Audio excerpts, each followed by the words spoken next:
Donc là, on a la structure timer. Hein. Pour rappel, doc technique, on va avoir le premier paragraphe, premier schéma. Qu'est-ce que vous comprenez de ça déjà? Éventuellement, expliquez-moi, peut-être avant d'aller là-dedans, qu'est-ce que vous avez compris de ce que c'est qu'un timer en général? C'est un compteur. Ok. Compteur, c'est quelque chose que vous avez fait en circuit logique? Ouais. Il me semble. Hein. Voilà, C'est c'est un... Non, c'est pas circuit logique, comment ça s'appelle? Circuit numérique? Oui, électronique. Voilà. Bref, vous avez eu ça, quoi. Ok. Donc vous savez qu'un compteur, voilà, ça compte de 1 en 1 à chaque coup d'horloge. Voilà. Et éventuellement, il y a une gestion du débordement, un truc comme ça, mais bref, on verra ça. Ok. Et ben ouais, qu'est-ce que vous comprenez du coup du schéma qui est là?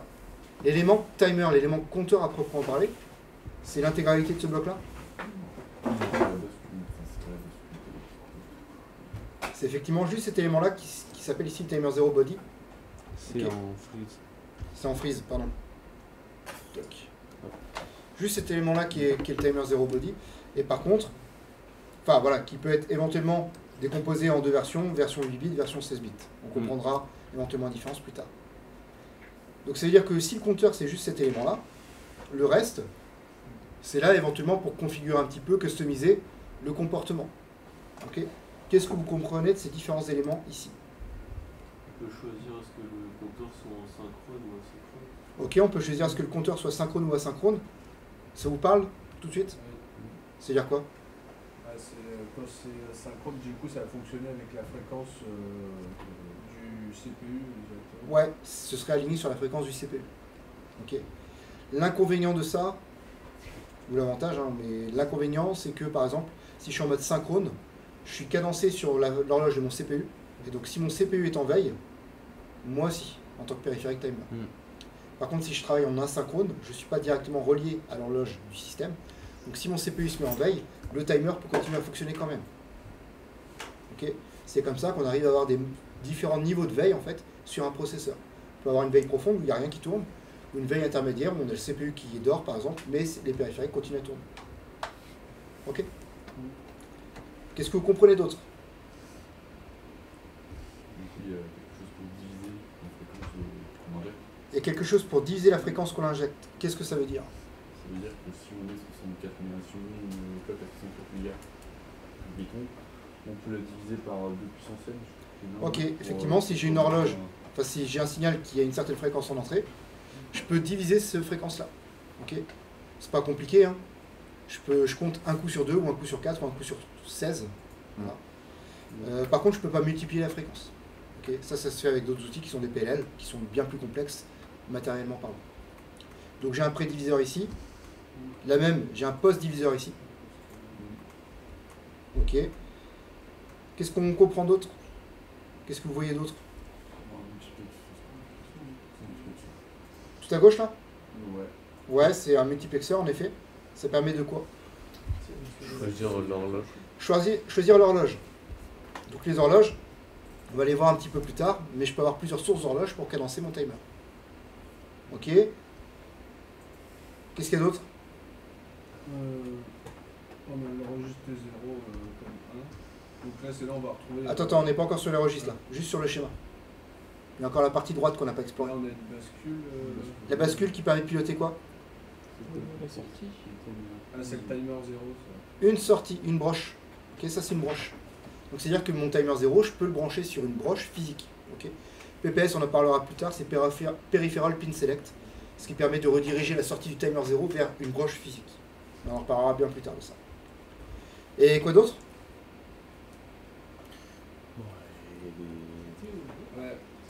Je peux alimenter des périphériques. J'ai un signal de sortie que je peux lire. Et T0IF, on en reparlera un petit peu plus tard, il peut déclencher une interruption. Ok? Alors pour configurer tout ça, effectivement, comme sur tous les périphériques, on va se retrouver avec des registres. Avant d'aller dans le détail des registres, j'aimerais bien que vous me disiez un truc là par rapport à la tronche de tous ces registres-là. On voit que le TMR0, il est sur 16 bits.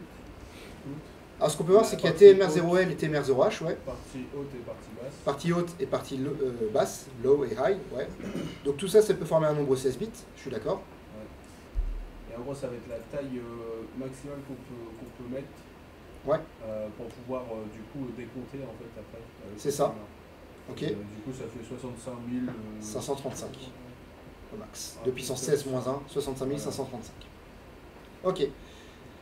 Mais en fait, sans rentrer dans ce détail-là, moi ce que je veux juste qu'on observe, c'est que ça c'est un registre qui contient une valeur sur 8 bits, ça aussi sur 8 bits, d'accord? Mais vraiment en mode valeur. Ok. Par opposition à T0 con 0 et T0 con 1. Eux, c'est pas vraiment la valeur qui est intéressante dans ces registres-là. Ce que vous voyez, c'est que chacun des bits correspond à un champ en particulier. Ok. Comme on va voir le prescalaire ou le postcalaire. Exactement. Le prescalaire est sur 4 bits. C'est ça. Le postcalaire est sur 3. On a le prescalaire sur 4 bits, le postcalaire sur 4 bits également. Ça, c'est le clock select qui est sur 3 bits.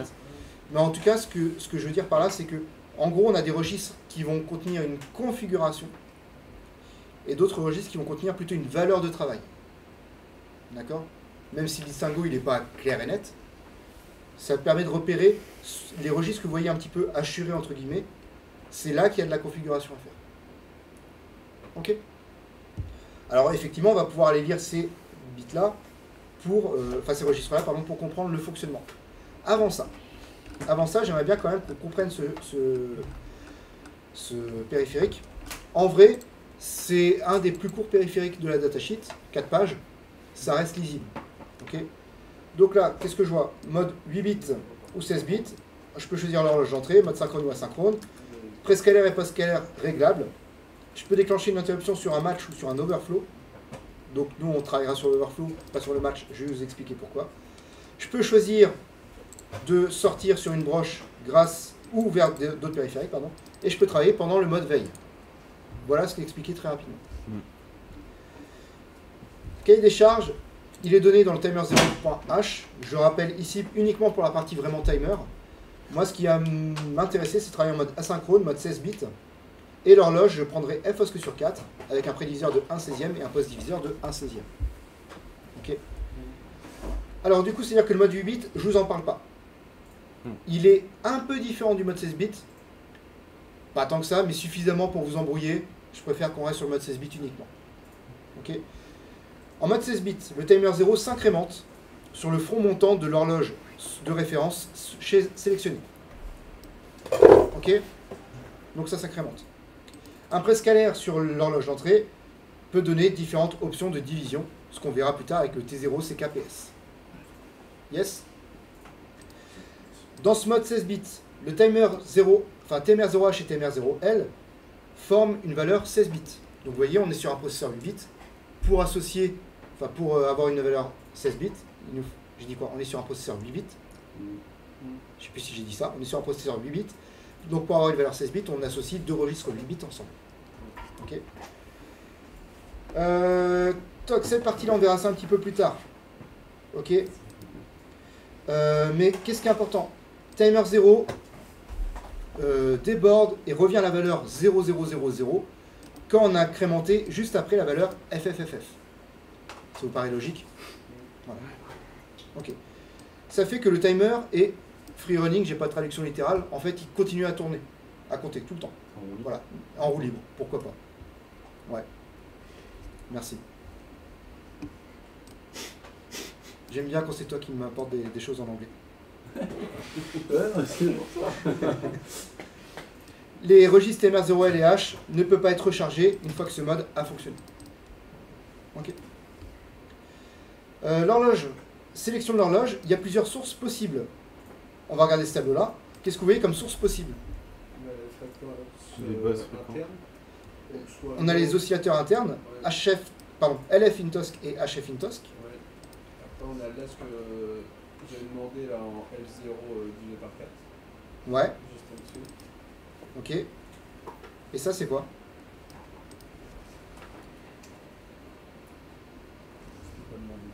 C'était pas demandé, je suis d'accord. Mais je vous le demande. Pour les sources externes. Ouais, alors on est sur des sources externes. Alors effectivement, là il va y avoir la partie front montant ou front descendant. Mais sources externes, c'est-à-dire que dessus je peux brancher un quartz externe ou un oscillateur externe. Ok. Ça peut être un encodeur. Enfin un codeur incrémental, pardon. Quoi? Un codeur incrémental pour savoir combien de tours tu as fait avec ton moteur, par exemple. Ah, Tu lances un moteur pendant une seconde, ok, tu comptes combien de coups tu as fait, avec le compteur, tu obtiens la valeur.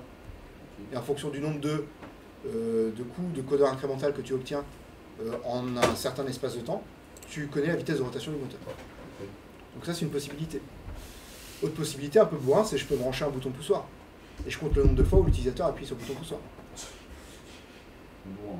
Ok. En gros, là, c'est possible d'avoir des sources internes, tout comme avoir des sources externes, ok, liées à des broches. Broches sélectionnées par... Ok. C'est bon? Yes. Je continue. Alors, mode synchrone ou asynchrone. Le cahier des charges, nous, il dit qu'on sera en mode asynchrone. Regardez, juste en mode synchrone, en mode veille, l'horloge système n'est pas disponible et le timer 0 ne peut pas fonctionner. D'accord? Par contre, en mode asynchrone, le timer 0 peut continuer à performer pendant le mode veille. Ok? Sous réserve que l'horloge sélectionnée soit disponible. Prescalaire, toc, on va voir ça après. Ce qui va m'intéresser, c'est la partie sortie. Prescalaire, en fait, j'en parle pas plus parce que vous avez compris, hein, on choisit une horloge, on peut la ralentir. La sortie maintenant. La sortie, c'est ça qui m'intéresse. TMR0 out, donc ce que vous avez vu ici, là. Alors, il faut faire gaffe, des fois, ils appellent ça TMR0IF, TMR0 out. Des fois, T0IF, T0 out. Voilà, faites le lien. Donc, ici, cette sortie-là, qu'est-ce qui se passe? Cette sortie-là, nanana, donc c'est la sortie du pascalaire. Quand on est en mode 16 bits, c'est ça. TMR0 toggles when rolls over. Ça veut dire quoi? Qu'est-ce que vous comprenez de ça?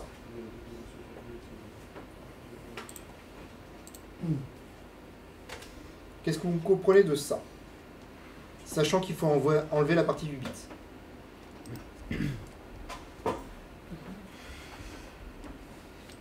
En gros, c'est du débordement. Ouais, alors effectivement, il y a une partie débordement ici. On parle du débordement. Ok? Un petit chronogramme alors, puisque vous l'avez demandé. Oui. J'ai mon timer, toc. Mon timer. Je vais faire ça comme je peux. Qu'est-ce qu'il fait? Il commence à la valeur 0, donc là on va avoir la valeur de mon timer, que je vais noter comme ça, TMR0H2.L, parce qu'on est sur 16 bits et on utilise les deux registres. Okay. Au départ, la valeur c'est 0x 0 0 0 0 0 0 0 0. Non, carrément pas. C'est juste ça, 0x 0 0 0 0. Ok. Et la valeur max que je peux avoir c'est 0x FFFF 65 535. On est bien d'accord. Ok. Juste faire ça parce que ça va m'aider un petit peu pour la suite. Ok. Alors qu'est-ce qui se passe? Au départ, la valeur c'est combien? 0. Ok. Ensuite, le front montant de l'horloge sélectionnée apparaît. Qu'est-ce qui se passe? Ça monte, ça vaut 1. Le front montant de l'horloge sélectionnée, il réapparaît. Qu'est-ce qui se passe? Ça monte, toc. Et puis, on arrive ici. Toc. Toc, toc. Donc là, je suis à FFFF. Ici. Qu'est-ce qui se passe au coup d'après? Ça redescend. Rolls over. Donc, on revient à la valeur 0. Et on arrive ici. Ok. Et ça va se répéter tout le temps.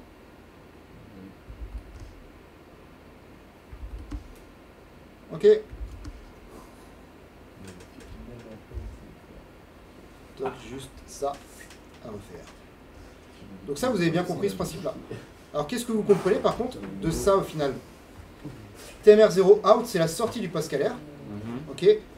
TMR0 out toggles when TMR0HL rolls over. TMR0 out toggles when TMR0HL rolls over. Il se met à jour. Alors c'est pas il se met à jour, il change d'état. Ouais. Donc là en fait ce que je vais faire, perdu. Bon allez, c'est nul comme... Allez, du coup, je vais faire TMR0L ici. TMR0 out ici. Je vais en profiter pour refaire une ligne juste en dessous. Toc. Donc là, par exemple, on va voir. Comment il s'appelle T0 out. Donc on a dit it toggles à chaque fois que ça déborde. Ça veut dire quoi? Ça veut dire que là il vaut 0. Et dès que là il Paf, repasse à 0, Là il vaut 1. C'est juste un détecteur de fond descendant. C'est un détecteur de fond. Pas de. Fond descendant. Oui, si tu veux. Tu peux le voir comme ça. Sauf que t'as pas un front parce que c'est pas vraiment un signal à proprement parler. Ok. Ok. Si éventuellement c'est peut-être câblé sur le bit de port fort. C'est pas impossible. Et quand le bit de port fort il repasse à 0, effectivement c'est un front descendant. Mais ok, ça c'est ce qu'on observe. Ok sur le principe? Magnifique. Voilà. Donc ça veut dire qu'on peut regarder la valeur de T0 out pour savoir si j'ai débordé récemment ou pas. Non, c'est pas ça. Ok? Voilà, c'est la seule chose à retenir sur TMR0 out. TMR0 out toggles when TMR0 HL rolls over. C'est ok? Ouais. Une application comme ça, externe. Eh ben, une application, c'est-à-dire qu'en fonction de la vitesse à laquelle tu comptes, 20 000 pics pour tu peux venir un poil de cul. resserrer la fréquence de T0 out ou l'écarter. Donc tu peux gérer la fréquence par exemple. Et donc générer des notes différentes si on pilotait un haut-parleur. Parce que là, Ou un stylophone. un cycle. ça Ou un doit stylophone. être, Ok. Deuxième chose qui nous intéresse sur ce timer-là, on a timer 0 IF. Regardez c'est quoi ça? Regardez ce que dit cette phrase-là, elle est particulière. Flag d'interruption dès qu'on arrive sur le débordement. Alors c'est lié au débordement, mais plus précisément c'est autre chose qui est dit. C'est pas quand ça déborde. Quand c'est mis, zéro, quand change il y d'état. a un changement d'état. Quand TMR0 out toggles, alors le flag il passe à 1. Donc ça veut dire quoi? Plein de Dès choses. que ça change d'état. Donc là, T0 IF. Si tu actives les Donc là au départ, admettons il vaut 0. Ouais. Qu'est-ce qui se passe là? il y a Là, un flag là. Il passe à 1. Ok. Et pas jamais à zéro. Il repasse jamais à 0. Il reste toujours à 1. Alors c'est quoi la douille là-dedans? Et ben c'est qu'en fait, ça va être à nous, utilisateurs, De remettre à 0. de le remettre à 0 ici. Non, Paf. j'ai envie, je l'ai fait. Ah, donc vous faire vraiment un front. Et comme ça, au prochain débordement, toc, il repasse à 1 tout seul, et c'est nous, logiciellement, on vient le redescendre. Ok. Alors si jamais on loupe, par exemple ça, pardon, si jamais, là il repasse à 1, et qu'on oublie de le redescendre, et qu'on le redescend que plus tard, On verra pas.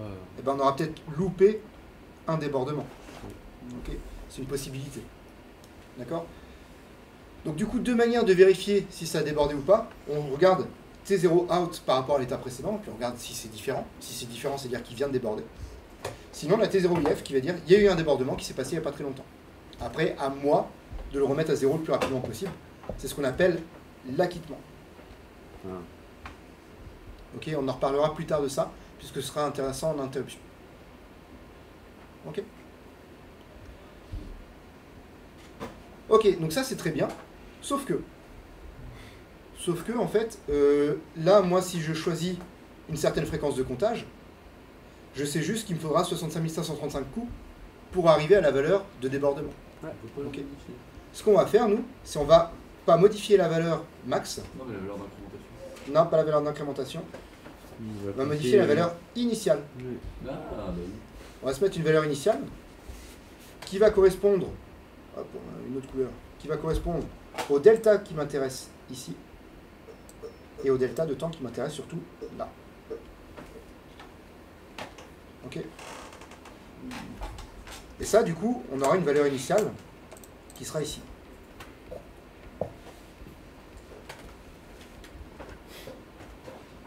Ok. Cette valeur initiale, on va essayer de la découvrir un petit peu. Bah tiens, on peut essayer de la découvrir tout de suite. Tiens. Pour la découvrir, ce qu'il faut savoir, c'est à quelle fréquence on compte. Quel est le delta t ici. Ouais, du coup, Il faut qu'on arrive à déterminer ça. Alors, cahier des charges, nous, c'est la source, elle est à FOSC sur 4. Est-ce que vous savez ce que c'est FOSC sur 4? c'est 16 MHz. Si c'est la fréquence interne de aussi atteint divisé par 4, donc 64 mégas. Ça, c'est 64 mégas divisé par 4. Donc en tout, ça nous donne 16 MHz. Donc 16 MHz, qu'on soit bien d'accord. C'est la fréquence d'action, ça. En fait, si je me mets là, si je m'en mets sur ce schéma-là, C'est le CPU. Voilà. j'ai une horloge ici qui me fournit 16 MHz. Ok, et je la sélectionne pour qu'elle soit à l'entrée de mon préscalaire. Ensuite, sur mon préscalaire, qu'est-ce que je fais? Elle est redivisée par 16 Elle est redivisée par 16, donc ce qui fait que la fréquence, elle devient en mégas. 1 MHz. Ok. Et le poste diviseur, il vaut combien? 1, donc on reste à 1 méga. 1 MHz. Et donc, tout ça ensemble, ça fait quoi? Ça fait que le delta T ici, c'est combien? Bah, 1 sur 1 méga. 1 sur 1 MHz, donc mon delta T Donc c'est une microseconde. C'est 1 micro. est égal à 1 microseconde, tout à fait. Maintenant, supposons, c'est avec le premier cahier des charges que je vais vous donner, moi ce que je veux, c'est que le temps ici, ma période vraiment, ce soit 20 millisecondes. Combien de coups il faut que je compte avant mon débordement? Bah, 65 135. Non, combien de coups il faut que je compte? 20 000. Oui, 20 000. C'est 20 000. Parce que 20 000 fois delta T, ça va bien me donner mes 20 millisecondes qui m'intéressent. Ok, ma période totale. Et bien, comment je fais pour compter 20 000 coups? Donc on fait la valeur absolue, moins 20 000. Il faut que ma valeur initiale, ce soit 0x f Sur feu. moins 20 000. Alors, juste, j'en profite là, vous avez le droit d'écrire ça en C, hein, vous avez le droit de mélanger au sein d'une même opération une notation hexadécimale et une notation décimale. Ok. Et une notation binaire aussi. Ok. Ça, c'est juste une notation. Hein. Derrière, c'est le même nombre qui est codé. D'accord? Si vous écrivez ça, 15 ou 0xf, c'est le même nombre qui est codé derrière. Donc voilà, vous pouvez écrire l'un ou l'autre. Ça vous va? Donc, la partie chargement de la valeur, on verra ça plus tard. Je ne sais pas si on aura le temps de le faire aujourd'hui. Ce qui m'intéresse, moi, aujourd'hui, c'est se concentrer là-dessus. Vous voyez bien là? Parfait. Non, non, c'est pas cool. Change de lunettes. Donc comment on fait ça? Eh ben, vous avez dans la doc technique, encore une fois, les registres. Et ben, regardez les registres, quels sont les bits que vous devez modifier pour arriver à la configuration qui vous intéresse. Encore une fois, on sort de